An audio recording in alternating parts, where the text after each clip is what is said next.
welcome back to another chill chat conversation. Right now we're going to go ahead and do part 2. Last video we didn't get to the chapter 22 where Abraham is tested to offer Isaac up as a sacrifice. Now you will see a parallel to chapter 21 and 22, and it's just another way of affirming and confirming God's word.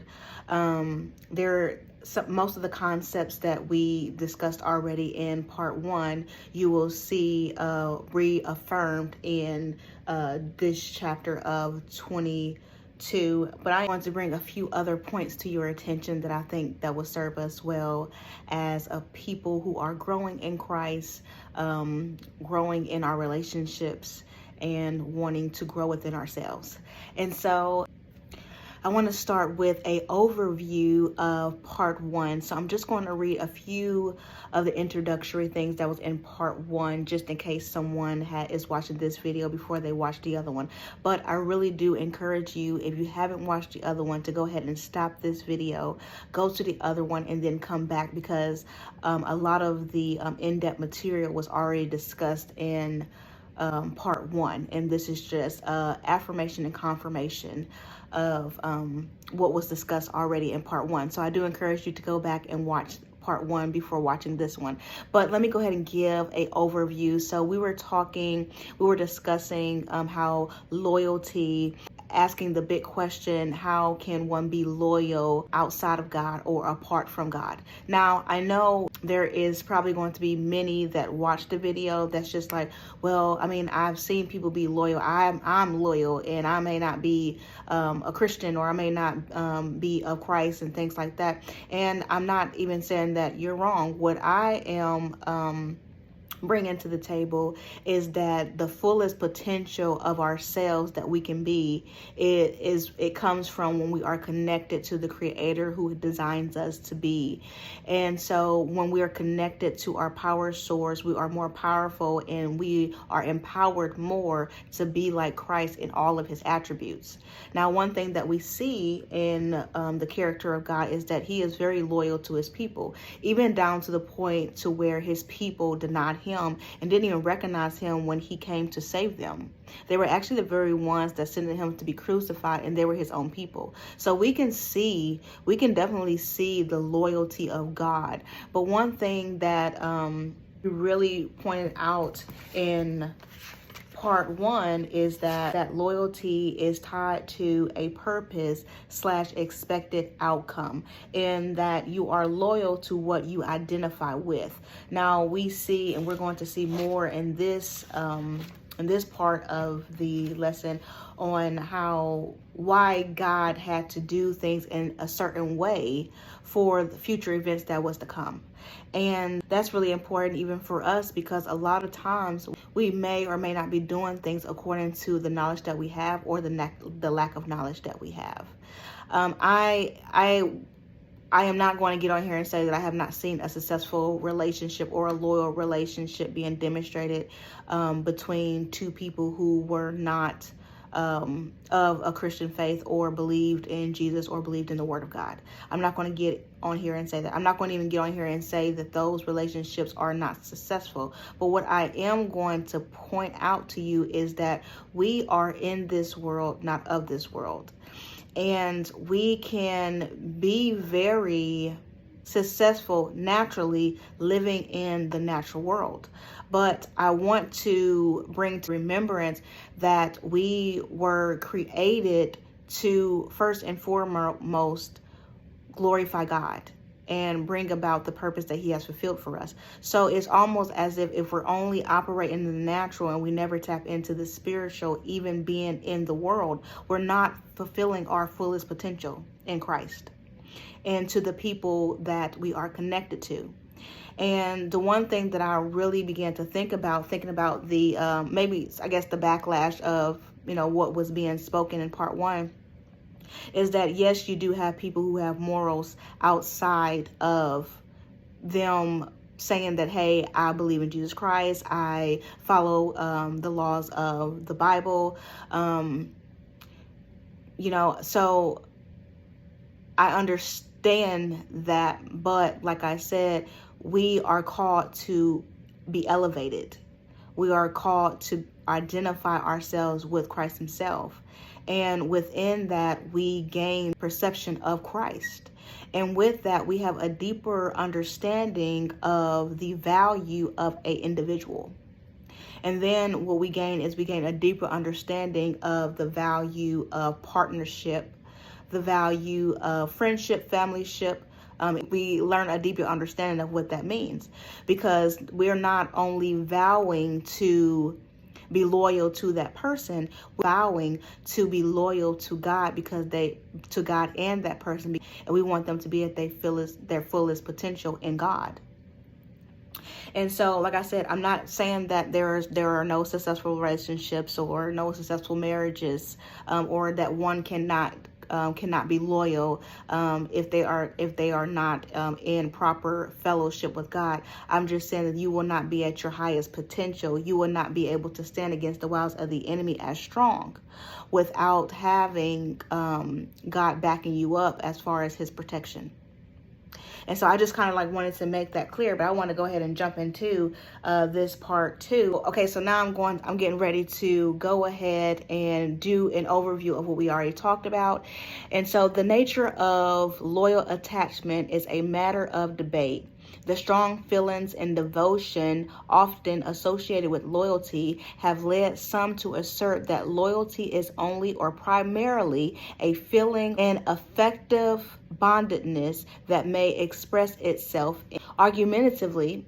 The test of loyalty is conduct rather than intensity of feelings, primarily a certain perseverance. The loyal person acts for or stays with or remains committed to the object of loyalty, even when it is likely to be disadvantageous or costly to the loyal person to remain so. That right there, I think that sums up loyalty to its fullest, especially when it comes down to natural, before you even bring the spiritual side to it. I love the way that they stated this, because loyalty, and also sometimes interjected with love, a lot of times people make the statement that love is a feeling. Love is something that I feel towards another person, but really, and we've talked about this in previous videos, is that love is a decision that you make, and loyalty is a decision that you make.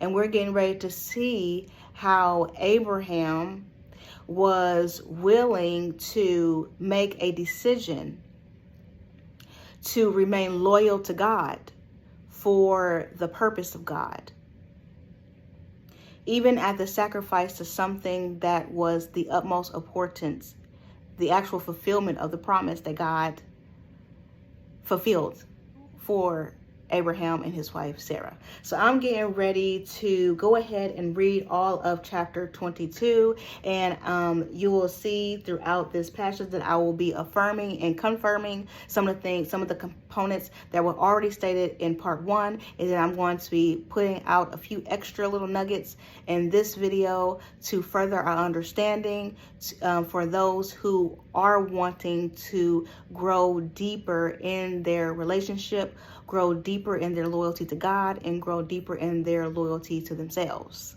And so let's go ahead and get started. Abraham is tested. Faith is tested to demonstrate how loyal he was going to be to God and the purpose that God has set before him. Okay, sometime later, God tested Abraham's faith. Abraham, God called. Yes, he replied, here I am. Take your son, your only son, yes, Isaac, whom you love so much, and go to the land of Moriah. Go and sacrifice him as a burnt offering in one of the mountains which I will show you. The next morning, Abraham got up early. He saddled his donkey and took 2 of his servants with him, along with his son Isaac. Then he chopped wood for a fire for a burnt offering and set out for the place God had told him about. On the 3rd day of their journey, Abraham looked up and saw the place in the distance. Stay here with the donkey, Abraham told the servants. The boy and I will travel a little farther. We will worship there, and then we will come right back. So Abraham placed the wood for the burnt offering on Isaac's shoulders, while he himself carried the fire and the knife. As the two men walked on together, Isaac turned to Abraham and said, "Father." "Yes, my son," Abraham replied. "You have the fire and the wood," the boy said, "but where is the sheep for the burnt offering?" "God will provide the sheep for the burnt offering, my son," Abraham answered, and they both walked on together. When they arrived at the place where God had told them to go, Abraham built an altar and arranged the wood on it. Then he tied his son Isaac and laid him on the altar on top of the wood. And Abraham picked up the knife to kill his son as a sacrifice.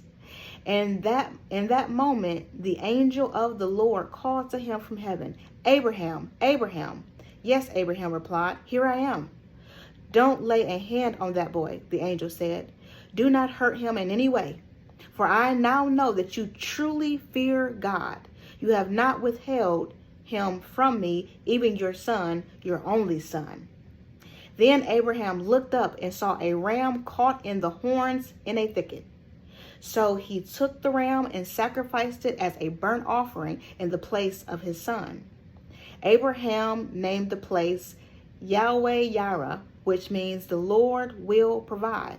To this day, people still use that name as a proverb. On the mountain of the Lord it will be provided. Then the angel of the Lord called out to Abraham from heaven, "This is what the Lord says, because you have obeyed me and not withheld your son, your only son, I swear by my own name that I will certainly bless you. I will multiply your descendants beyond number, like the stars in the sky and the sand on the seashore. Your descendants will conquer the city of the enemy. And through your descendants, all the nations of the earth will be blessed, all because you have obeyed me." Then they returned to the servant and traveled back to Beersheba, where Abraham continued to live. And so this is a commonly read scripture in the Bible. And I think it's so common because it literally goes against the natural morality of a parent.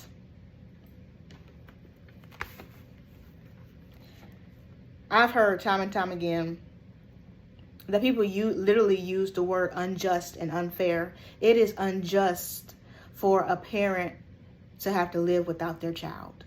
And it is absolutely unjust and unfair for a child to have to live without their parent. I can only explain it for what I feel as my desire to be a parent. I cannot imagine God coming to me and saying, "I need you to sacrifice your son for my name's sake." And that's why I said loyalty is a decision, because component number one that's being confirmed is loyalty will be tested. Your loyalty will be tested, and it will be tested in some of the most bizarre ways. Within relationships, if we stop thinking so minimal, so common about how relationships are nowadays, if we was really able to look deeper into what all a relationship requires, it requires a loyalty that is unexplainable, which we attempted to really get down and explain in part one. But when it comes to the sacrifices and decisions that's being made in relationships, the loyalty that needs to be demonstrated, there are going to be many tests and trials. There's going to be times when you wake up next to your spouse and be like, "I really don't like you. I really don't like the things that you're doing. I really don't like the things that you're saying. You know what? I'm not being fulfilled in the way that I need. You're not providing for me the things that I'm saying I needed. You're not even showing that you know my love language." And so there are many times within relationship, there is conflicting arguments, there is conflicting perceptions, and you have conflicting points of view, and you have two people that's trying to come together to be one, and within that, it can either go really good and it can go really bad. But we know for sure that it ain't always good and it ain't always bad. And so there are times in relationships when you are going to have to express your loyalty through the testing of having to give something up that may come against the promise that is over your relationship, the promise that you are identifying your loyalty to. Right here, it said that God tested Abraham's faith. God purposely put to test Abraham's loyalty towards him above all things. Because here's the thing, a lot of people is like, why would God test people? You just read in part 1 how God doesn't test. Let me tell you something though. God does elevate. God doesn't test us for evil. He tests us to elevate us. And there are times when we have to go through that wilderness, that place of testing, that place of growth, that place where you built upon your skill, you built upon your loyalty, you built upon your strength. There's times you're going to have to walk through the wilderness, so God can purge out of you the things that you would put before him and you will put before your relationship. A purging. There's times when we are tested so that God can have the opportunity to purge out those things that can later stand up against our purpose and the loyalty we have for our relationships. And Abraham, his response, "Here I am, Lord." Yes, he take your son and your only son, yes, Isaac, whom you love so much, and go to the land of Moriah. Go and sacrifice him as a burnt offering on one of the mountains, which I will show you. The next morning, Abraham got up. Not only did he get up, he got up early. He responded quickly. And we've seen, which we've talked about already, that how Abraham, his faith was so strong that he was able to respond quickly. His faith did the walking. His faith allowed him to demonstrate a level of loyalty that he probably wouldn't have had naturally. Can you imagine if God did not make him the promise that he will be the father of many nations, how far his loyalty would have actually went? Because it's almost to the point like, be loyal for what? Be loyal unto what? Let's see how far I can go for what? That's why I said the things that you are loyal to is usually attached to the things that you are identifying yourself with. Because Abraham is identifying himself to the promise that God made him, he is now in the position to where he's saying that, God, if there be anything that I can put before you that will come against your purpose and your plan, take it away. Take it away. And we need to be just as firm as that in our personal relationships. Like I said in one of the previous videos, if your spouse is requesting something of you, the least you can do is take it into consideration. Now, that's not to say that's going to be easy, because there is times where we have to literally go to our spouse and admit that this is something I can't offer you. And sometimes that's easier said than done. Sometimes that's the hardest part, is being able to admit to our spouse that, you know what, I can't give you what you need. That sometimes is the hardest thing. But as we see in this passage, Abraham is saying, although you provided this child for me, and I know that you can take it away if you want to, because it really ain't mine, I'm going to sacrifice my son back to you, because he's rightfully yours anyway. And that's something that a lot of people don't think about when they're reading this message. You know, those who fight against this, like, how dare God, ask him to give up his son. Well, he wouldn't have had the son if God didn't give it. And God is making it very clear that I can give you abundance, or I can take it away. And for some, that seems harsh, but he's taking it away for further development. This is the very early stage of Abraham getting ready to walk into his purpose.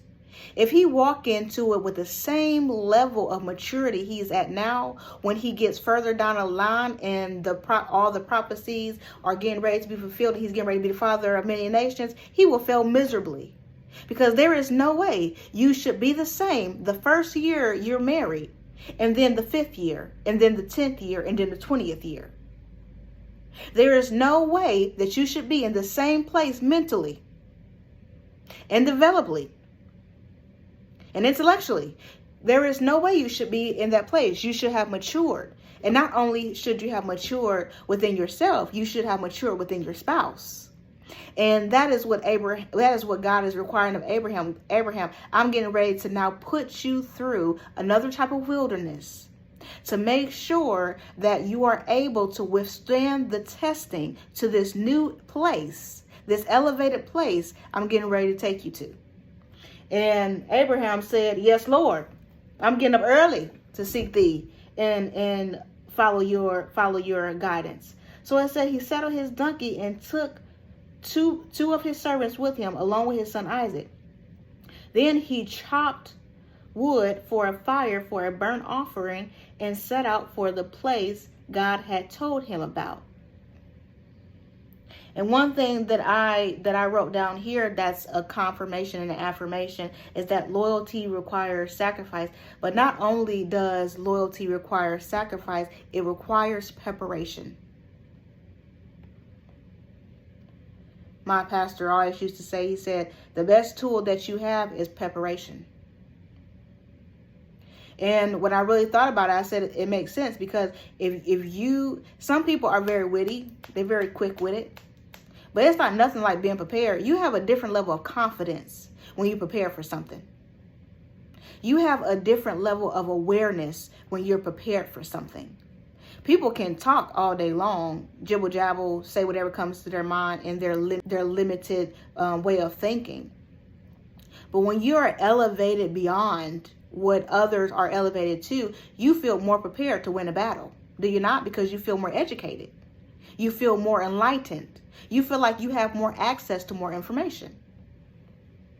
And so we see here that not only does Abraham go, he prepares himself to go, to be obedient. He prepares himself to go to be obedient to the promise that God has set. On the 3rd day of their journey, it's talking about the 3rd day. Everything is the 3rd day, the 3rd day. Almost everything that we have read, everything since the words that's been given out this week, is almost like, almost in every passage you will hear the 3rd day, the 3rd day. Maybe that's something for someone to study, but it just keeps coming up, the 3rd day. And as I don't want to give it away too soon, but as we continue to go further, you will see the correlation between Christ and the 3rd day in here. But I just wanted to point that out, that it's interesting that everything, all the words that God has been given is like the 3rd day, the 3rd day. So whatever that means to you, in your own individual relationship with God. It says, on the 3rd day of their journey, Abraham looked up and saw the place in the distance. So one thing that loyalty provides is provision and vision, which we've talked about. It provides provision and vision. It gives you insight. It gives you awareness. One things that we said too is that God is very good with giving us revelation for the things that we are seeking. If God is going to send you there, believe that he will not leave you without the information to get there. Now, it may require your faith to walk blindly. But God, if God is going to show up, and he's going to affirm and confirm those things that he identified with. Stay here with the donkey, Abraham told the servants. The boy and I will travel a little farther. We will worship there, and we will come right back. So this right here, I wanted to point out the fact to you, a confirmation and an affirmation, that loyalty protects the promise by establishing boundaries. And we've talked about in the video before too, is how there's times we have to establish boundary to be able to protect the private information that is happening in our households. And that could be verbally, that could be action. There's the goals that you set within your relationship, the promises that God is giving you. Sometimes it's not for it to be revealed to any and everybody. Sometimes even like I'll give a personal example, like even with these words, yes, I'm excited to be on use. I'm excited that God is using me. I'm excited that God is speaking to me. But there is times where God speaks to me for me. And it's not a you all's word. It's not a word to be shared for everybody. It's for personal development within me. Because believe it or not, for me to even be in this place, I had to go through my own wilderness. I had to sit down with me. I had to sit down with me and say, God, deal with me. And from that, it flourished this beautiful relationship with God that I didn't even know was possible from where I just came from. And so God, he brings about revelation, but sometimes it's the revelation that needs to stay within the household. And then there's other times where you do need to seek counsel. And for God to direct you to what that counsel is, whether that be someone who you guys know together that you're comfortable talking to, whether it be within a support group, whether it be therapy, whether it be to a pastor. But there are times where it's important for you to go ahead and seek counsel. But this is also given reference to, like I said, there are certain things that needs to be kept private within the household. Now, if there is something that's toxic that's going on, if there's something that's harmful going on, I would suggest that you not do that. I would suggest that you not continue in an abusive relationship of any kind. But there are things that we think are okay to talk about sometimes where it really should be kept between you and your spouse. As a single person, as I am, what I have been doing to learn this, like I said, I had to learn that lesson the hard way because I did have a small support system, but I was realizing that I was compromising the boundaries within my relationship. So right now, just a tip for some of you who may be single watching this, one thing that I do is, as you know, I record videos for YouTube, but I record videos for my personal self. I'm training myself that the things that I feel like that would be needed to be discussed between me and my future husband and me, or me and God, I record on a video and I open my mouth to nobody else. And then there are certain things that I feel like I can only say to my prayer partner, that God has, had us communicate back and forth about. And then there's other things that I may be dealing with that I can openly seek advice from my mom or my sister or someone I feel like supports me. And then therapy, there's some things that I address in therapy for healing that I don't necessarily want to expose to everyone that I come across. But if it's a benefit, then, and if God allows me to disclose that information, then I will, and therefore is now a testimony. But there are ways for you as a single person to practice that before you get into a relationship. It's worked for me. Like I said, I've gotten much better with just concealing things, and just making sure that my relationship with myself is sure, making sure that my relationship with God is sure, and then making sure that I'm preparing myself for marriage as well. Because it requires preparation. Loyalty requires preparation. And so Abraham placed the wood for the burnt offering on Isaac's shoulders while he himself carried the fire and the knife. Can you imagine? I know that Isaac don't have no idea what's going on. And if you're just not reading, so you have no idea what's going on until you read it either. But can you imagine carrying the very thing that you're getting ready to be sacrificed on? Within relationships, I do feel like it is common that we do not tend to be as vulnerable with our partners. And what we tend to do is we carry a lot of things on the inside of us that would be better if it was conveyed between the two of you. Because one thing about vulnerability and transparency, it brings about a certain level of healing and deliverance within a relationship that is being suffocated when you decide to withhold important things from your partner. If something is going on with you, something that you feel like you need to discuss with your partner, I would encourage you to even even if it's forceful at times, to get it out. Because the more you hold it in, and I was one that's good to say, well, I don't like conflict.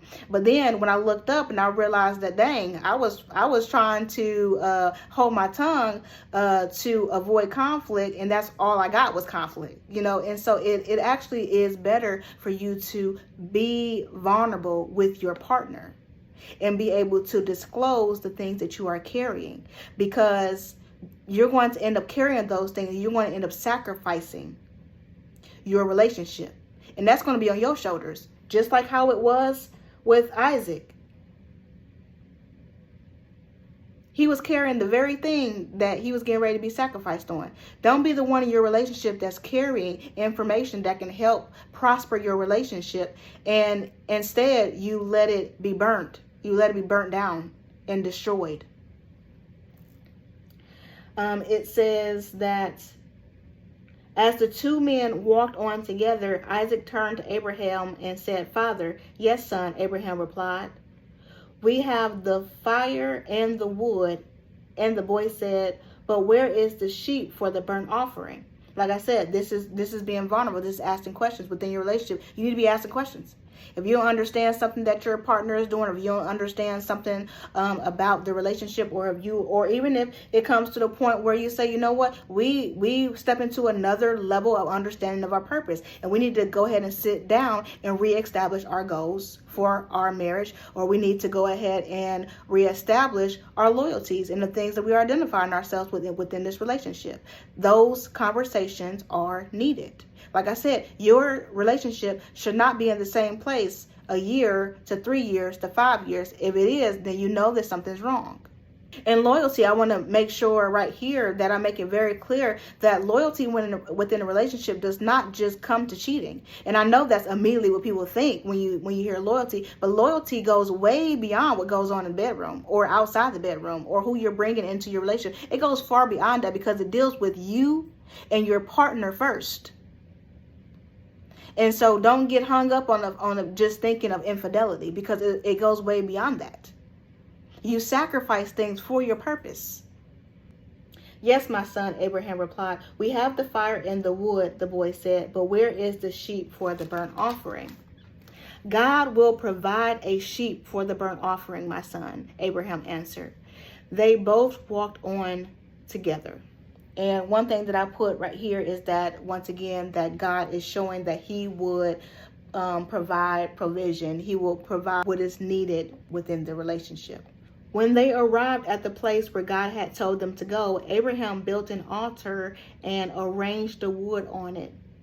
Then he tied his son Isaac and laid him on the altar on top of the wood. And Abraham picked up a knife to kill his son as a sacrifice. At the moment, the angel of the Lord called to him from heaven, saying, "Abraham, Abraham." Now, it doesn't tell us how Isaac is responding to all this. I know for me, if I am my mother start to prepare herself to tie me up, my first instinct is going to be to run. So we don't have any information as how Isaac responded to this. I don't want to think that he was just like, "Okay, Father, tie me up." Okay. No, I'm pretty sure there was some level of resistance. There was some level of resistance, even when it comes to, okay, you tie me up and now I'm about to see a knife come to my throat. That's why that even that right there, it kills me, because there's been so many prophecies about the end times and things, and a lot of people has been talking about, well, if I don't make the rapture, then what's going to happen? And they have that discussion. Well, if you get your head chopped off, it's like that. I'm telling you, if I'm standing in the line and people before me is getting their head chopped off, I'm building resistance as I'm walking up to. I mean, like, who just willingly walks up and say, "Okay, cut my head off"? No, there's like resistance there. And one thing that I wrote is that it does not tell us how Isaac responded, but according to what was written, the sacrifice could have been made. So this once again demonstrates loyalty as well, because you have Isaac, no matter if he came kicking, screaming, if Abraham literally had to drag him, the way that it's put, the sacrifice was getting ready to be made. So there was, even if it was a compliance of resistance, there was still a compliance enough to the fact that what Abraham was getting ready to do was getting ready to be fulfilled. after the sacrifice of his son. And I put that sometimes we have to be loyal, kicking and screaming to fulfill our loyalty to the promise of God and the promise that we make to others. Because it is not always comfortable to have to sacrifice something for the sake of purpose. So it is very hard to compromise the betterment of your, to compromise for the betterment of your life when it depends on you having to walk away from someone that you care about. We don't have any information as far as like what Abraham was even thinking in that moment, besides him just saying, yes, Lord. Like, can you imagine 3 days, like what Abraham was thinking in his mind, that I'm getting ready to have to kill my son? How am I going to do this? You have people in relationships all the time. It's like pondering for weeks and weeks at a time. Like, this needs to happen. We need to break up. We need to get divorced. This is not working. And you like ponder and ponder and ponder. Almost like scheming in a way. And I can't imagine, like, that's like intermental turmoil. Like, to just sit there and ponder, like, what am I going to do after sacrificing my son? What am I going to do after sacrificing this relationship? What am I going to do after sacrificing or compromising something that I don't really know if I can? Loyalty goes so much deeper. It just goes so much deeper. When you are about protecting the promise, it's almost like whatever goes. Whatever in the form of, as far as productivity. I'm not saying you just doing stuff just to be doing stuff and whatever goes. I'm not saying that. But as far as when it comes to your purpose, you will do whatever it takes to protect that at all costs. Because as we said before, is that our loyalty is not just about us. Our loyalty is also has a hold on those who are connected to us. They prosper from us, or they're destroyed from us as well. We don't ever talk about that part. When you're not loyal, what happens to the people that's connected to you when you're not loyal? They hurt. And we have a lot of people walking around here that's hurt and broken because of disloyalty in all fashions. Also within that sometimes our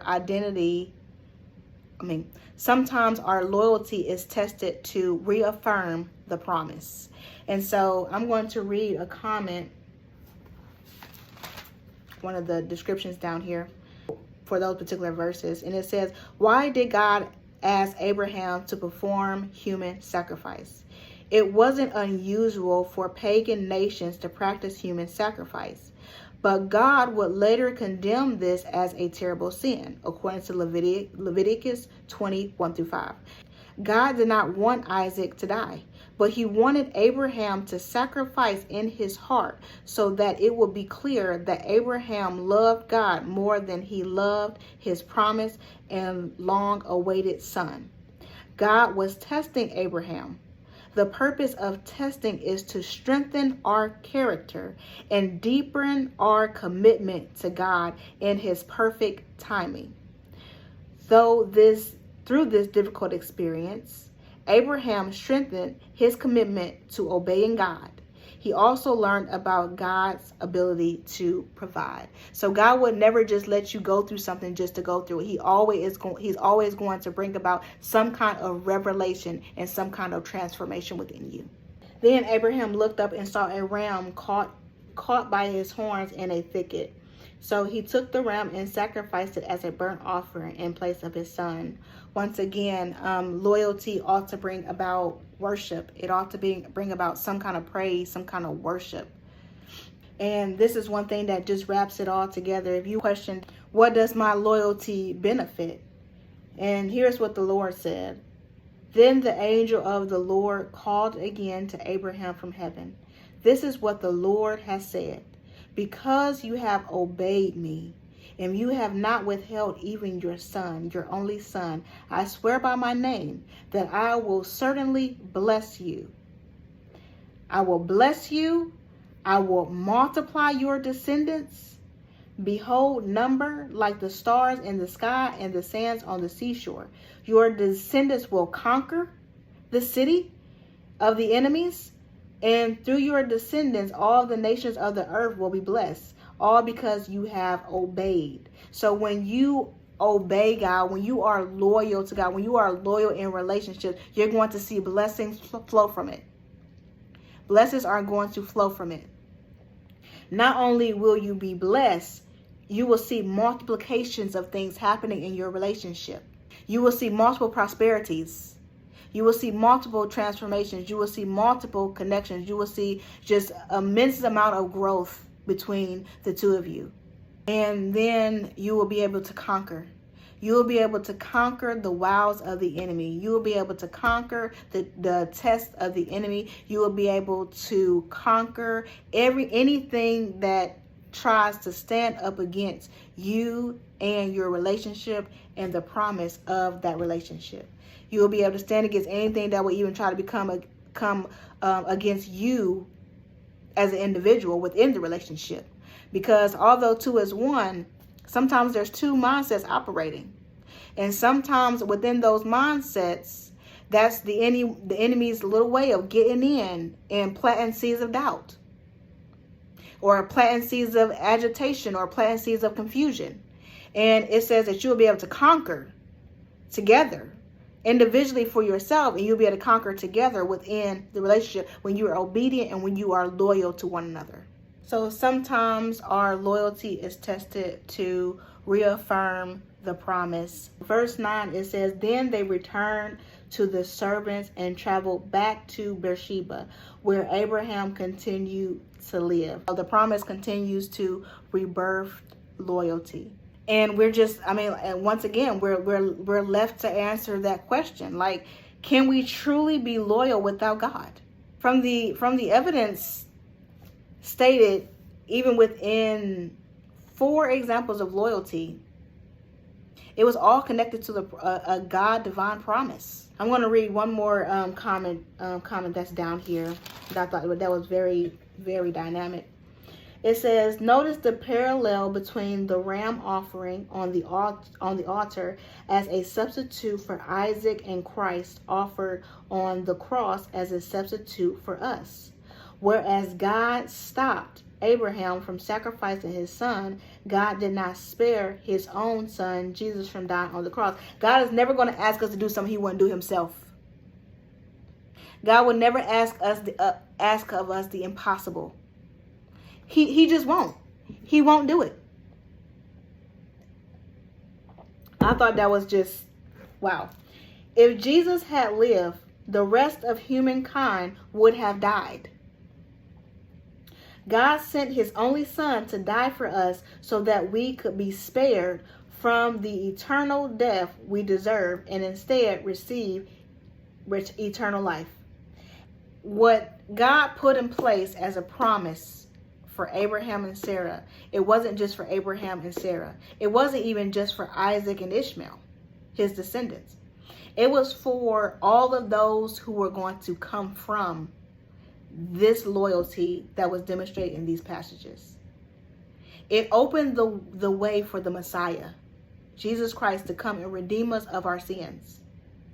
If God can be loyal to us in his strategic, infinite wisdom, why would we not want to be loyal to him back? Why is it that it is so hard for us to sacrifice our natural desires when God has already shown that he will make provisions, and through our obedience, he will reward us diligently? He will. He's proven it time and time again. And even if he didn't reward us any farther, he rewarded us the ability to have life right now. It said if God would have not went through with his sacrifice of Jesus, and if Jesus would have stayed alive, we would have all died. So if God wasn't loyal to the purpose, if God wasn't loyal to his purpose, then what? But we're so quick to bash God. We're so quick to ignore God. We are so quick to throw away his word and cast it away that we're not even realizing that if it wasn't for him being strategic and being loyal to his promise, we wouldn't be here having a conversation, period. It wouldn't be happening. So I urge you to take this word back to God and ask God to reveal to you what he needs of you. What are the things that he needs you to be able to let go of, to be able to reestablish your loyalty to not only him, but within your relationships? Because our relationships, the people that we invite into our lives, into our personal space, they determine way more than we think they do. They're not there just to fill space. They're going to either bring peace to your space, or they're going to cause a great deal of destruction. And we all say that we want peace. We all say that we want good. We all say that we want loyalty. But if we're not willing to connect with the one who can actually help us fulfill that, we making empty wishes. Only God can bring us to a level of awareness of how to treat his creation. We will fail miserably without him, and we already have. Look down your life, whether it was things that you did intentionally or unintentionally, unconsciously. Look down through your life and see how you have hurt people simply from being disloyal in many different areas. Them small white lies, that's disloyalty. You holding back your feelings, you holding back your thoughts, that's disloyalty. You inviting other people into the relationship, that's disloyalty. Infidelity is not loyal. There's multiple things that we do, even within friendships and family ships, that are disloyal. And it's because when we are not, and even sometimes when we are not identifying with the things of Christ, we are identifying with something else. And we can all say, once again in unison, we know who his biggest enemy is, and that is the devil. And although you may not be worshiping the devil, although you may not be having conversations with the devil don't care if you talk to him. He don't even have to talk to you. All he has to do is sow a seed of doubt. And he's in there, if you let him. Our loyalty to God offers us protection, and it offers us safety, and it offers us a deeper level of awareness to how to treat people, especially within our relationships. So just from that reading that I just read, the parallel between the ram's offering and the offering of the sacrifice of Jesus Christ, one thing that I wrote down here is that the end goal of God's promise offered two things: life through the redemption of Christ, and then it offered the death of our will for the salvation of Christ through our loyalty to Christ. It opened up an opportunity for us to reconnect with God and to become loyal to God. And so once again, I hope that this video was a blessing to you. Always take the word back to God. I received confirmation of this word in multiple ways, and so I'm confident that this is the word that was supposed to be spoken, and I am confident that God is going to do great things because of it. God is literally warning his people. He is warning his people to get on board, and I hope that you are at least considering to go to God and ask him, is there any way that I've been unloyal to you, God, to myself, to my friends, to my family, to my spouse? Is there any ways that I've been unloyal? And God, after you have revealed that, help me to change my behavior. Help me to change my behavior so I'm not walking aimlessly hurting people. So until next time, you guys, to God be the glory, and only God be glorified. I hope that you guys have a good night. Bye.